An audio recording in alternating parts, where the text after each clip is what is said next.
Hello दोस्तों, कैसे हो आप लोग। आशा करता हूँ मस्त और स्वस्थ होंगे। दोस्तों, यदि आप सीटेट एग्ज़ाम की तैयारी कर रहे हो तो इसके लिए मैं आप लोगों के लिए लेकर आया हूँ 2023 में एसएसटी के पूछे गए महत्वपूर्ण क्वेश्चन। दोस्तों, ये सभी क्वेश्चन जो हैं 2023 एग्ज़ाम में पूछे गए थे और पूरे 30 क्वेश्चन होने वाले हैं। आप लोग चाहे पेपर फर्स्ट हो या पेपर सेकंड हो, ये क्वेश्चन दोनों एग्ज़ाम में पूछे जाते हैं। तो चलिए देख लेते हैं, जिसमें हमारा पहला क्वेश्चन दिया है कि भूकंप पर चर्चा के दौरान व्यवहारिक कौशल अधिगमकर्ता में विकसित करने हेतु शिक्षक को बल देना चाहिए। भूकंप पर चर्चा करने के दौरान व्यवहारिक कौशल अधिगमकर्ता के रूप में विकसित करने हेतु शिक्षक को क्या बल देना चाहिए। हालिया भूकंप घटना पर चर्चा करना, भूकंप से जुड़ी गतिविधि का प्रदर्शन करना, या भूकंप के प्रकार बताना, या भूकंप के दौरान बरती जाने वाली सावधानियां बताना। तो इसका राइट आंसर हो जाएगा दोस्तों भूकंप के दौरान बरती जाने वाली सावधानियां। क्योंकि दोस्तों भूकंप का पता नहीं होता है कि कब आ जाए, इसलिए भूकंप आ जाता है तो उसके दौरान क्या सावधानियां बरती जानी चाहिए, ये जानकारी सभी बच्चों को होना चाहिए। इसलिए ऑप्शन नंबर डी राइट हो जाना चाहिए। इसके बाद हमारा अगला क्वेश्चन है क्वेश्चन नंबर 32। क्वेश्चन नंबर 32 है कि निम्नलिखित में से कौन सा कथन सामाजिक विज्ञान शिक्षण में प्रभावकारी चिंतन के संदर्भ में सत्य है। कौन सा कथन है जो सामाजिक विज्ञान शिक्षण में प्रभावशाली चिंतन व्यवहार के संदर्भ में सत्य है। तो क्या है दोस्तों, चिंतन को सैद्धांतिक ढांचे की ऐसी कड़ियों को निकाल देना चाहिए जो पूछताछ करने तथा समस्या समाधान तक सीमित करती हों। गलत है ये दोस्तों, सीमित नहीं करना चाहिए। अध्यापक को विश्वास तथा प्रत्येक अधिगम की स्थिति के प्रति नमनीय वातावरण का निर्माण करना चाहिए। तो क्या हो जाएगा दोस्तों, इसके लिए ऑप्शन नंबर बी राइट हो जाएगा। अध्यापक को विश्वास तथा प्रत्येक अधिगम स्थिति के प्रति नमनीय वातावरण का निर्माण करना चाहिए क्लासरूम में, इसलिए क्या है ये पॉजिटिव है, ऑप्शन नंबर बी राइट हो जाएगा। इसके बाद हमारा अगला क्वेश्चन है क्वेश्चन नंबर 33।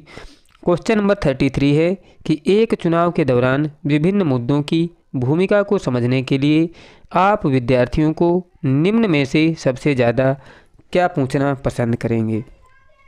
तो दोस्तों, विभिन्न मुद्दों को किसके चुनाव के दौरान क्या पूछना आप पसंद करेंगे कि न्यूज़पेपर के संपादनों में दिए गए विभिन्न पार्टियों द्वारा एक दूसरे के प्रति तर्कों का विश्लेषण नहीं, प्रत्येक पार्टी की प्राथमिकताएं और उसकी सर्वाधिक समर्थनकारी नीतियों के प्रकारों का विश्लेषण। चलिए इसको देखते हैं। अगला है कि राजनीतिक पार्टियों की लोकप्रियता जानने के लिए अपने स्थानीय तौर पर सर्वे करना। ये भी गलत है, लोकप्रियता से कोई मतलब नहीं है।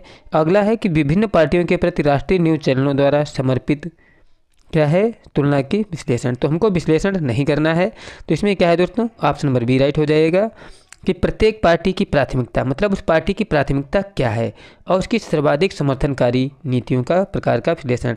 मतलब जो पार्टी है ये हमारे लिए क्या कर सकती है और क्या नहीं कर सकती है, इसकी जानकारी होना ज़रूरी है। उसके बाद ही हमको वोट करना चाहिए और उसका सपोर्ट करना चाहिए, इसलिए क्या है ऑप्शन नंबर बी राइट हो जाएगा। इसके बाद हमारा अगला क्वेश्चन है क्वेश्चन नंबर 34 कह रहा है कि विद्यार्थियों को लैंगिक मुद्दों तथा लैंगिक भेदभाव में सामाजिकरण की भूमिका के प्रति संवेदनशील बनाने के लिए स्कूलों को निम्नलिखित में से क्या करना चाहिए। तो क्या करना चाहिए, ऑप्शन नंबर ए है कि अध्यापकों को केस अध्ययन के लिए कहना चाहिए तथा उनसे अच्छे उदाहरण मांगने चाहिए। तो दोस्तों यही पहला ही आंसर इसका पॉजिटिव है, इसलिए ऑप्शन नंबर ए राइट हो जाना चाहिए कि अध्यापकों को केस अध्ययन के लिए कहना चाहिए तथा उनसे अच्छे उदाहरण मांगना चाहिए।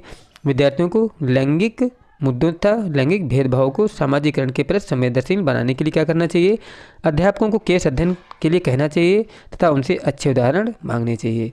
चलते हैं अगला क्वेश्चन देखते हैं। अगला क्वेश्चन है हमारा क्वेश्चन नंबर 35 कि समाचार चैनल पर विज्ञापन का मूल्य निर्भर होता है। समाचार चैनल पर विज्ञापन का मूल्य किस प्रकार निर्भर होता है, बड़े व्यापारिक घरानों पर बिल्कुल नहीं, कंपनी क्षेत्र पर भी नहीं, चैनल की लोकप्रियता, चैनल जितना लोकप्रिय होगा वो उतना ही महंगा एडवर्टाइजमेंट करता है। मतलब जितना लोकप्रिय होगा उसको ज़्यादा लोग देखेंगे और वो जो हमारा एड्स होगा ज़्यादा लोगों तक पहुँचेगा, इसलिए क्या है चैनल की लोकप्रियता जो होती है विज्ञापन पर निर्भर करती है कि वो कितना चार्ज करेगा। ऑप्शन नंबर सी राइट हो जाएगा। इसके बाद हमारा अगला क्वेश्चन है क्वेश्चन नंबर 36। क्वेश्चन नंबर 36 है कि कक्षा में सहकारी शिक्षा को बढ़ावा देने के लिए शिक्षक को चाहिए। कक्षा में सहकारी शिक्षा को बढ़ावा देने के लिए शिक्षक को क्या चाहिए? उन्हें व्यक्तिगत परियोजनाएं दें, काम के लिए छोटे समूहों में विभाजित करें, परियोजना को करने के लिए विभिन्न स्रोत प्रदान करें, या छात्रों को बहस और चर्चाओं में लगाए। बहस और चर्चा नहीं, उन्हें व्यक्तिगत परियोजनाएं बिल्कुल भी एक्स्ट्रा बोझ नहीं देना चाहिए। काम के लिए छोटे समूह में विभाजित करें, विभाजन भी नहीं। क्या करना चाहिए? परियोजना को करने के लिए उन्हें विभिन्न स्रोत प्रदान करना चाहिए, तभी क्या हो जाएगा? सहकारी शिक्षा को बढ़ावा मिलेगा। इसलिए ऑप्शन नंबर सी राइट हो जाएगा। इसके बाद हमारा अगला क्वेश्चन है क्वेश्चन नंबर 37। क्वेश्चन नंबर 37 है कि शिक्षार्थियों को सामाजिक विज्ञान विषय में कला के माध्यम से आकलन करने का सबसे उचित उदाहरण कौन सा है?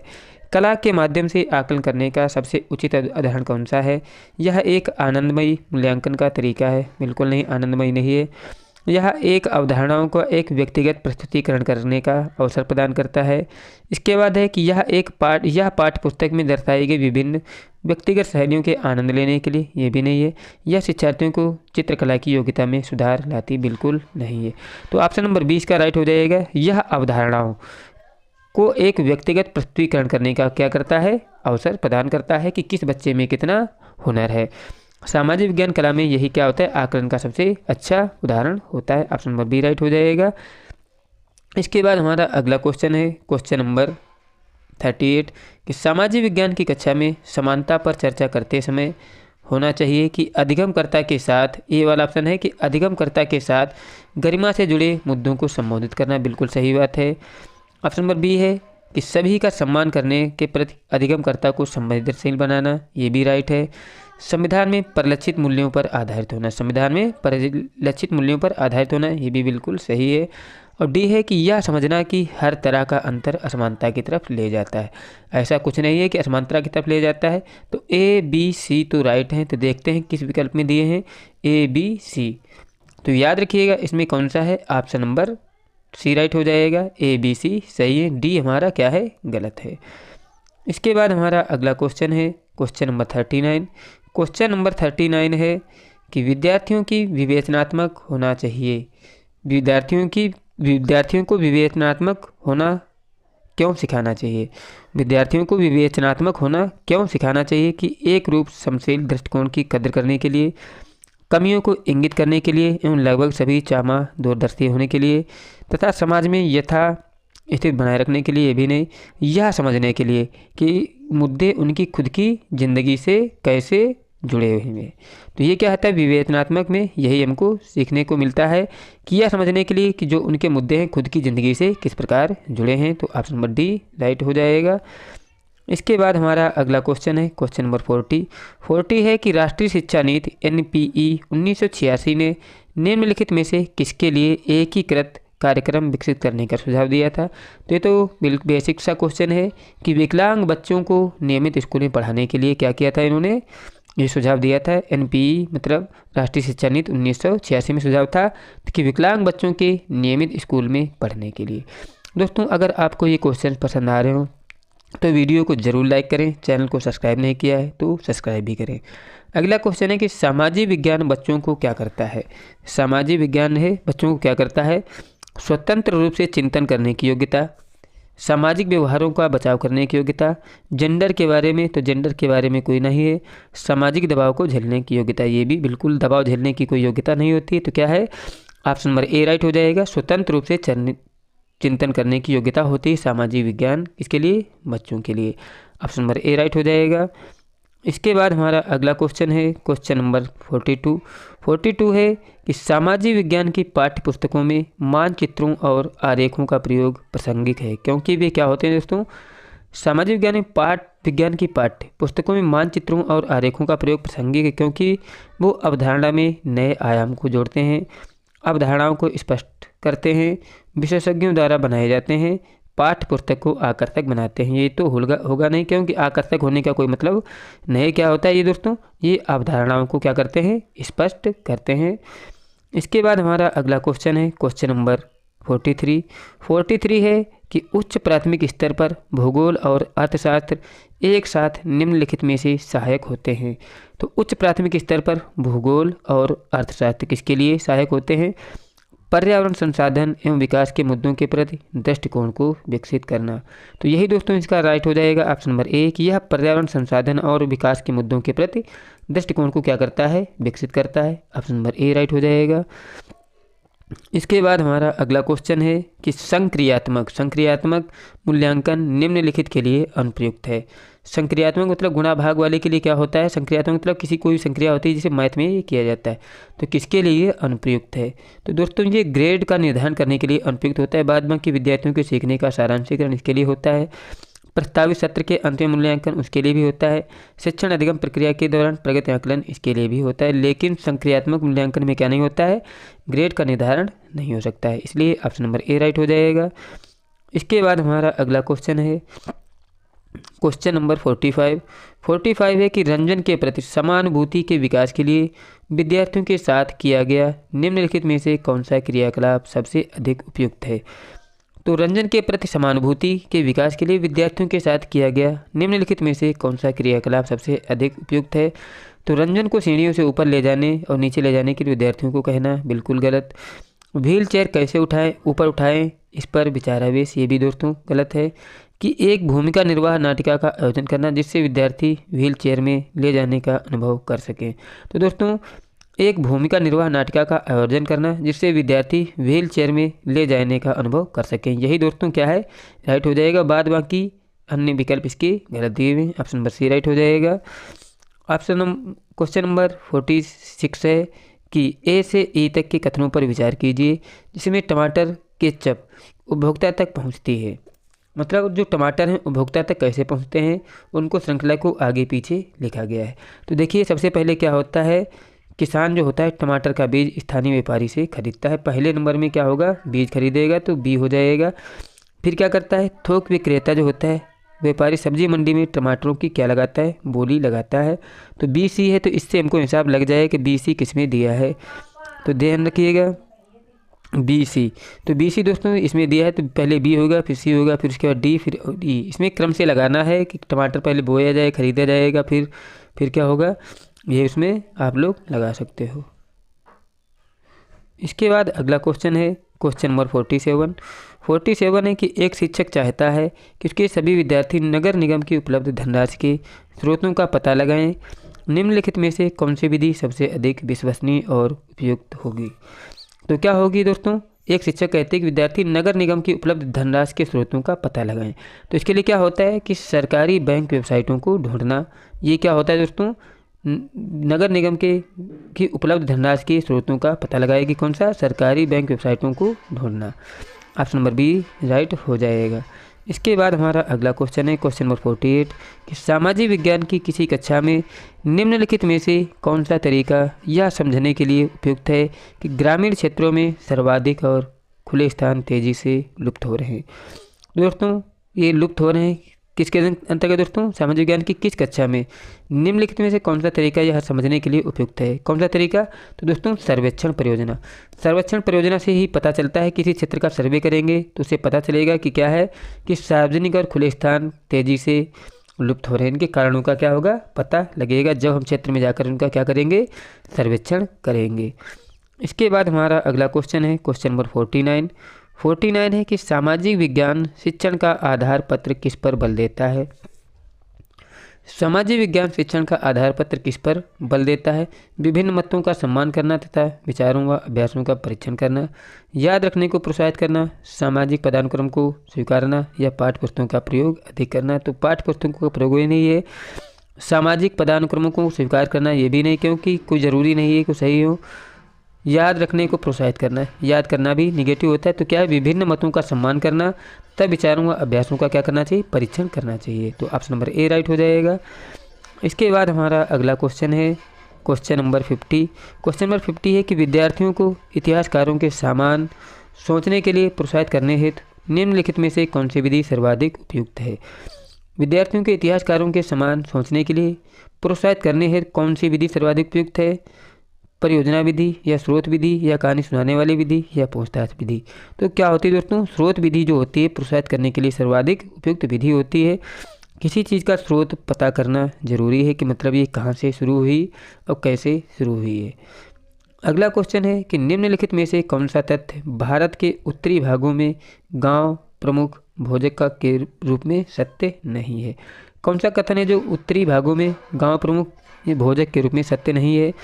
तो याद रखिएगा पहला विकल्प कि राजा ने उनको सभी टैक्स एकत्र करने के लिए प्रयोग नहीं किया। तो यही दोस्तों गलत है कि राजा ने उनको कभी टैक्स एकत्र करने के लिए प्रयोग नहीं किया, तो इन्होंने प्रयोग किया था दोस्तों, इसलिए क्या पहला विकल्प गलत है, ये आंसर राइट हो जाएगा। बाद बाकी प्राय उनके पास दास थे, वह खेती भूमि पर करने के लिए मजदूरों को लगाया करते थे, वह प्राय बड़ी भूमि स्वामी होता था, उसको पद विरासत में मिलता था, ये सभी सही हैं।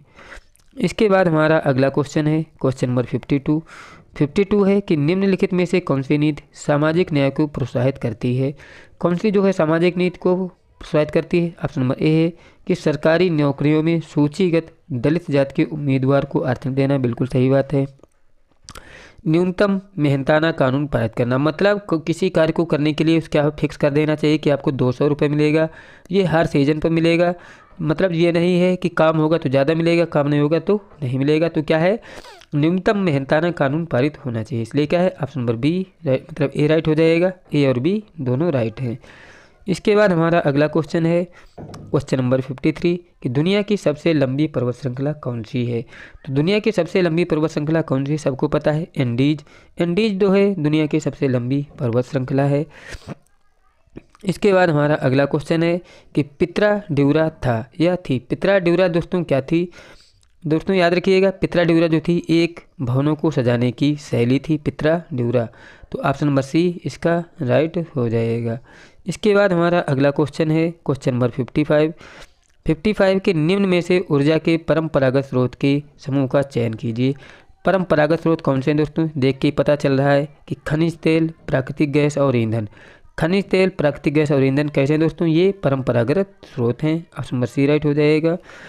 इसके बाद हमारा अगला क्वेश्चन है क्वेश्चन नंबर 56 कि निम्नलिखित में से कौन सी मृदा संरक्षण की विधि नहीं है?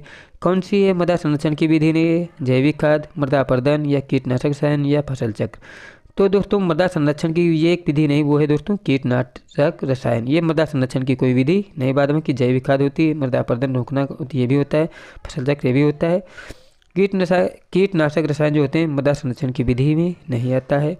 इसके बाद हमारा अगला क्वेश्चन है क्वेश्चन नंबर 57 कि क्वेश्चन नंबर 18वीं 19वीं सदी में यूरोप में राष्ट्र राज्यों के उदय के संदर्भ में कौन सा कथन सही है? कथन एक दिया है कि 18वीं शताब्दी तक यूरोप के लोग स्वयं को राष्ट्र राज्य के रूप में देखते थे, बिल्कुल गलत है, ऐसा नहीं था। अगला है कि प्रारंभिक 19वीं सदी में लोगों को यह बोध हो कराया गया कि प्रत्येक भाषी समुदाय एक अलग राष्ट्र था, तो ये तो बिल्कुल सही है कि प्रत्येक क्या है दोस्तों 19वीं सदी में जो था कि लोगों को यह बोध कराया गया कि प्रत्येक भाषी समुदाय एक अलग राष्ट्र था। तो दोस्तों क्या है, ए गलत है और बी इसका सही है, ऑप्शन नंबर ए राइट हो जाएगा। इसके बाद हमारा अगला क्वेश्चन है क्वेश्चन नंबर 58 है कि कथन ए और बी निम्नलिखित वनस्पतियों में से किसकी विशेषताओं का वर्णन करते हैं? ऑप्शन नंबर ए है कि यह वनस्पति उत्तरी गोलार्ध के उच्च अक्षांशों में पाई जाती है। ऐसी कौन सी वनस्पति है जो उत्तरी गोलार्ध के उच्च अक्षांशों में पाई जाती है? इसे टैगा के नाम से भी जाना जाता है। तो विकल्प देखते हैं किसके लिए दोस्तों, ये होते हैं दोस्तों शंकुधारी वनों के। तो शंकुधारी वनों में ये दोनों विशेषताएं पाई जाती हैं। तो देखते हैं शंकुधारी वन किसमें है, तो ऑप्शन नंबर डी राइट हो जाएगा, शंकुधारी वन। दोनों विशेषताएं किसकी थी? शंकुधारी वनों की थी। इसके बाद हमारा अगला क्वेश्चन है 59 है कि दिल्ली सल्तनत के सुल्तानों के लिए लिखी गई तवारीख के विषय में निम्नलिखित में से कौन सा कथन सही है? तवारीख के विषय में कौन सा कथन सही है? तो ऑप्शन नंबर ए राइट हो जाएगा कि तवारीख के लेखक शासकों को अच्छे शासन की आवश्यकता और न्याय संगत शासन पर क्या देते थे? बल देते थे। तवारीख के लेखक ये राजा को खुश करने के लिए ऐसा करते थे, इसलिए ऑप्शन नंबर ए राइट हो जाएगा। इसके बाद हमारा लास्ट क्वेश्चन है कि हिंदू उत्तराधिकार संशोधन अधिनियम 2005 के अनुसार निम्नलिखित में से क्या सत्य है?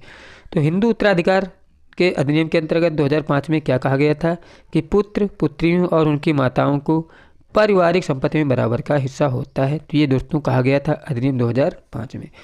दोस्तों अगर आपको ये सेट अच्छा लगा हो और अगला सेट भी आप देखना चाहते हो तो वीडियो को ज़रूर लाइक करें। चैनल को अभी तक सब्सक्राइब नहीं किया है तो सब्सक्राइब भी करें। मिलते हैं एक नए वीडियो के साथ। जय हिंद, जय भारत।